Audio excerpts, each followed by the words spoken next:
Thank you, Dean Tolley, for that very kind introduction. Assalamu alaikum, peace be upon you, and good evening, family, friends, faculty, and staff, and congratulations, class of 2025.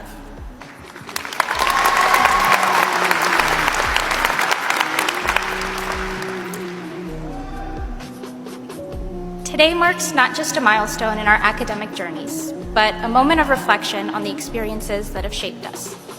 Like many of you, I started my PhD during the COVID pandemic, a time that was defined by isolation and questions about the future. Today, we're graduating in a time that's also filled with uncertainty and maybe even more questions about the future. In hindsight, I probably would not recommend my timing, but even as the world continues to shift and as the challenges kept coming, we kept learning, kept growing, and kept showing up, driven by a desire to make a difference in a world that needs problem solvers like us more than ever. Over the course of my degree, I've realized that success isn't just measured by our academic achievements, but by how we use the skills we've acquired and the lessons we've learned to make a difference. Michigan engineering has taught us to be the leaders and best. Our professors and mentors some of the brightest minds in our fields dedicated to training the next generation of engineers. To be counted among its graduates is both a privilege and a call to responsibility. With the rich education we've received comes the profound duty to shape the world with our actualized ideas, to be the builders, problem solvers, and innovators in a world that so urgently needs us. Obviously, this isn't a simple task.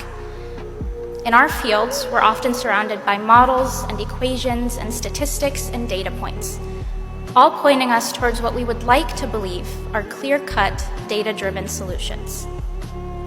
But in this precision, it can be easy to lose sight of the complexities of the human experience that these numbers often seek to represent.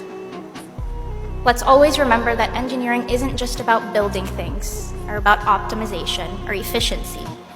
It's about building a better world for all of us, especially those of us who are too often left behind. For those of you who don't know me, I'd like to share a little bit of my story with you today. I'm the proud daughter of Palestinian immigrants who, like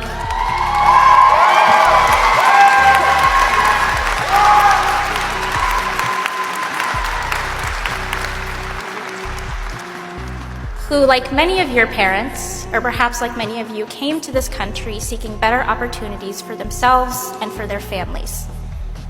Their journey was marked with resilience and sacrifice, and they instilled in me and my siblings a deep respect for education and its power to transform lives.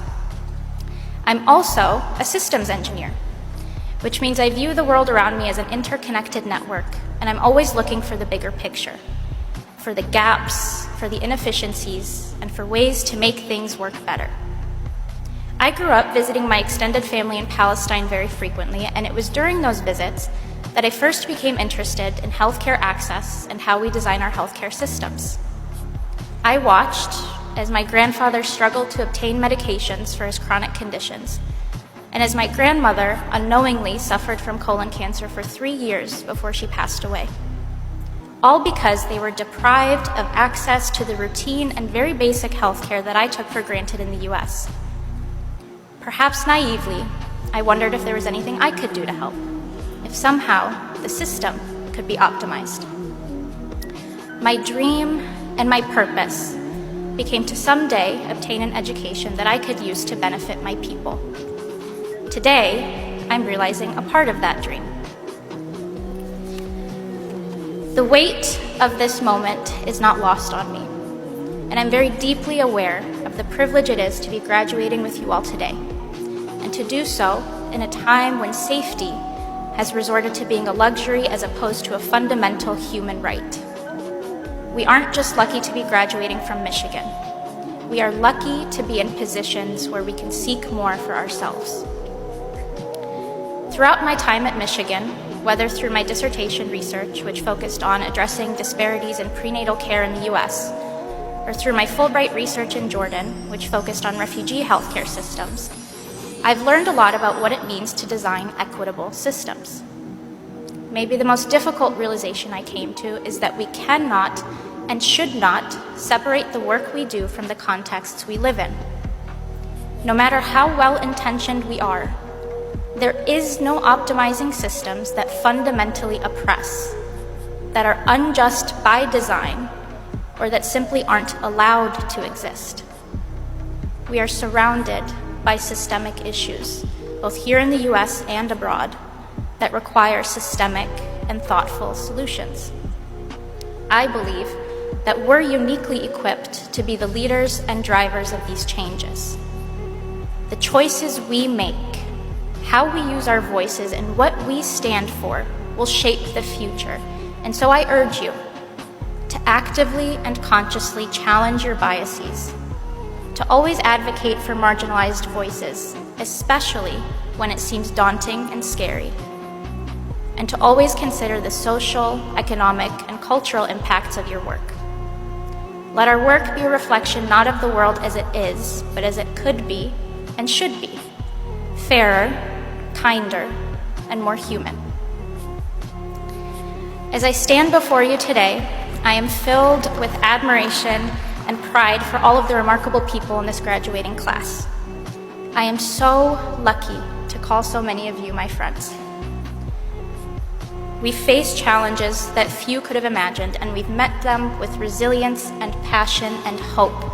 And as we move into this next chapter, let our education be more than a milestone. Let it be used for the collective good. Use your talents for impact and your voices to uplift. Stay curious, stay humble, and most importantly, stay kind. Congratulations, class of 2025. I can't wait to see the mark we leave on the world.